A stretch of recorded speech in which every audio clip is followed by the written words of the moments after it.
This is a story for Rabbi Mendel Futerfass, and he was in Siberia for like 7 years. When he was there, as his wife would send him packs of cigarettes, and he would trade these cigarettes off for food because he didn't want to eat. He didn't eat from the food from the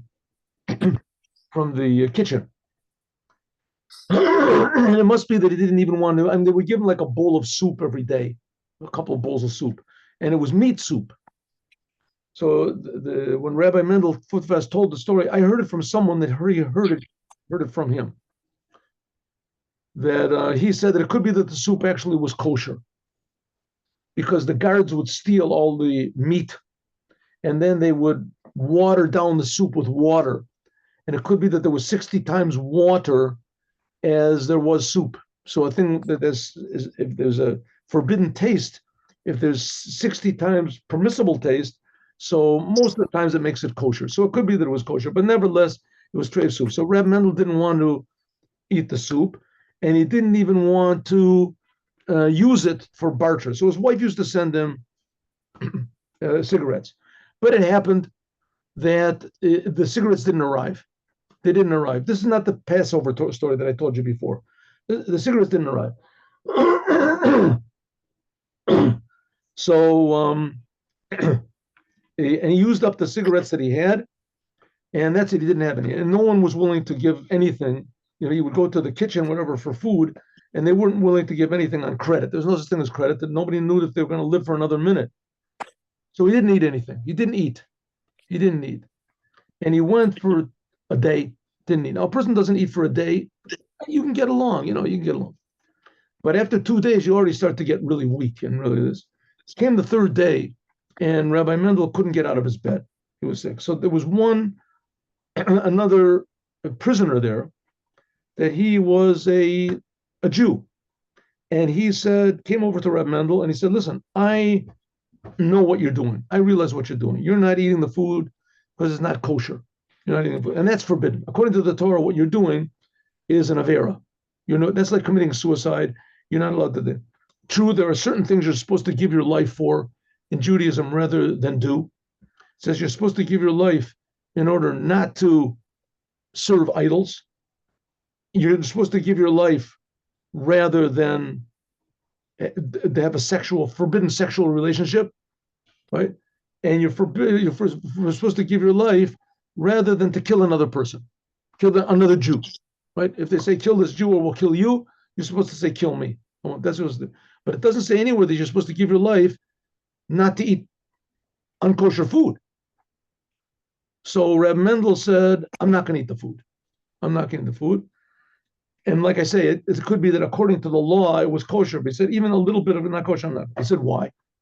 So Reb Mendel said, when I was, before Reb Mendel was born, his father passed away. His father passed away when his mother was pregnant. And Reb Mendel was brought up by his grandmother, I think. His grandmother, his aunt. I always forget which one it is. He was brought up. And his grandmother, let's say, that brought him up, she was, that was a very common thing in Russia, that the woman would go out to work. The husband would leave the family, right? He would abandon them. The women would have to go out to work because nobody was there. Who would take care of the children? The grandmother, because the grandmother, her husband also left her. In Judaism, it wasn't that way.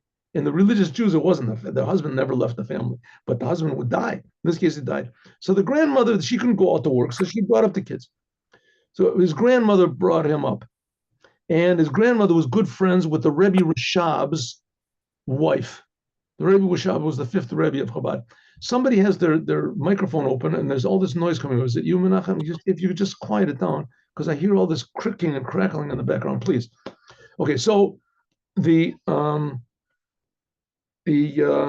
so his grandmother arranged it that on his fifth birthday or his third birthday, his fifth birthday, that he would go into the Rebbe Rashab and get a blessing. He would go into the Rebbe Rashab and would get a blessing. And so he went in, she took him into the Rebbe Rashab, the fifth Rebbe of Chabad, Rebbe Shalom Dober, took him in. And the Rebbe Rashab was before davening.